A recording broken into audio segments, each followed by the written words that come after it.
Hurricane Helene had an unprecedented impact on our state. This is our number one industry. Ag and forestry is by far the number one industry of the state.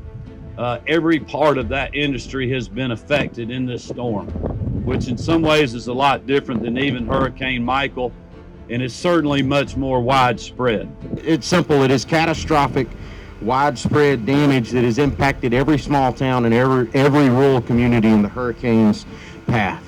Whether it's complete devastation in pecan orchards or poultry houses that are completely flat on the dirt, entire cotton fields and cotton production lost, and pine trees and pine forest operations and some of our forest land completely decimated. Whether you live in Atlanta, Savannah, Augusta, or you live in Soperton, Georgia, this hurricane is going to have an impact on every family across this state because of the role that agriculture plays in allowing our state to be more successful. Hurricane Helene traversed 8.9 million acres of Georgia's forest land and had a total impact to our timber resource of 1.28 billion.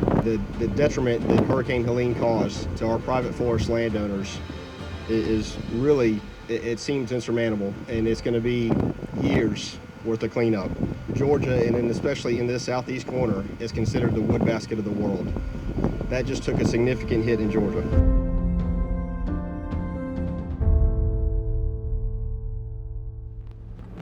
The eye came right over us here, and just right here. And I can see, look, it wasn't a well-defined eye, but like it came right over here, and the outer edge of that eye was right over Augusta. And Augusta is just demolished. We're still trying to assess the number of acres that were affected from a timberland perspective. It's thousands of acres just in this county. Well, the timber you're looking at here is 65, 70 years old. It probably was running 20,000 feet of pine saw timber to the acre. There's other landowners around it that have the same issue of the increased logging cost, and really, can we get to all of it? Because your mill capacities to get, all those consumption rates are way different than when you've got a major disaster in a certain area.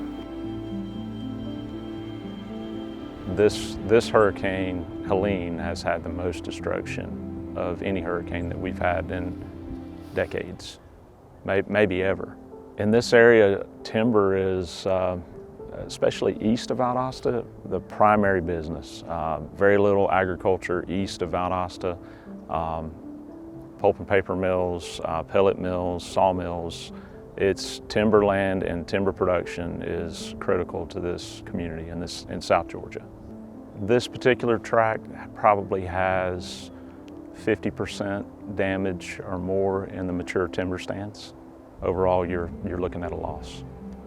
The value difference that you're going to receive for storm damaged timber is going to be much lower than you were anticipating 2 weeks ago, 3 weeks ago.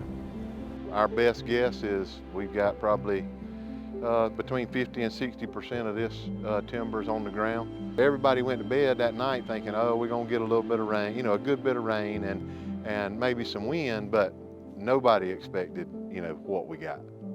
When you get outside of the perimeter of Atlanta, I mean, you're out here and you've got thousands and thousands of acres of timberland and thousands of acres of farmland.